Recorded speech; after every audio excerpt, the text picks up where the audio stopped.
రాజమండ్రి బొలినేని ఆసుపత్రిలో ఆత్మహత్యకు పాల్పడిన బాధిత కుటుంబాన్ని వైఎస్ఆర్సీపీ రాష్ట్ర మహిళా అధ్యక్షురాలు వరదు కళ్యాణి, మాజీ ఎంపీ భరత్రామ్ పరామర్శించారు. ఘటన జరిగి 10 రోజులైనా ప్రభుత్వం ఎందుకు స్పందించడం లేదని వరదు కళ్యాణ్ నిలదీశారు. చంద్రబాబు గాని, పవన్ కళ్యాణ్ గాని ఈ ఘటనపై ఎందుకు స్పందించడం లేదని ప్రశ్నించారు. బాధితురాల్ని దారుణంగా హింసించిన దీపక్ని కఠినంగా శిక్షించాలని డిమాండ్ చేశారు మాజీ ఎంపీ భరత్. బాధిత కుటుంబానికి ప్రభుత్వమే న్యాయం చేయాలని అన్నారు. ఇక్కడ కిమ్స్ హాస్పిటల్లో ఏజీఎంగా పనిచేస్తున్న వ్యక్తి దారుణంగా ఆమెకి మోసం చేసి బ్లాక్మెయిల్ చేయడం జరిగింది.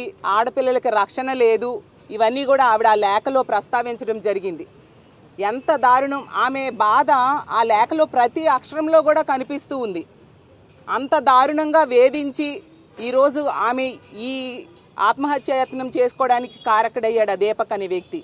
దీనికి సరైన స్పందన ప్రభుత్వం కానీ, పోలీసులు కానీ, హాస్పిటల్ యాజమాన్యం కానీ ఉందా అని నేను అడుగుతూ ఉన్నాను. ఇక్కడ రాజకీయాలు చేయడానికి ఎవ్వరు రాలా. ఒకటే అంశం చెప్తున్నాం. ఇవాళ ఒక మహిళకి ఎంత అన్యాయం జరిగితే ముఖ్యమంత్రి గారు స్పందించారా, డిప్యూటీ సీఎం గారు స్పందించారా, హోంమంత్రి గారు స్పందించారా, కనీసం ట్వీట్ అయినా చేశారా? ఇంత ఘటన జరిగి కిమ్స్ హాస్పిటల్లో పనిచేసే వ్యక్తి గురించి అతను డైరెక్ట్గా ఇంజెక్షన్ తీసుకున్నాడని చెప్తా ఉన్నప్పుడు ఇంజెక్షన్ ఆ అమ్మాయి తీసుకుంది, సూసైడ్ నోట్ రాసుకుంది క్లియర్గా. మరి ఏం యాక్షన్ తీసుకున్నారండి?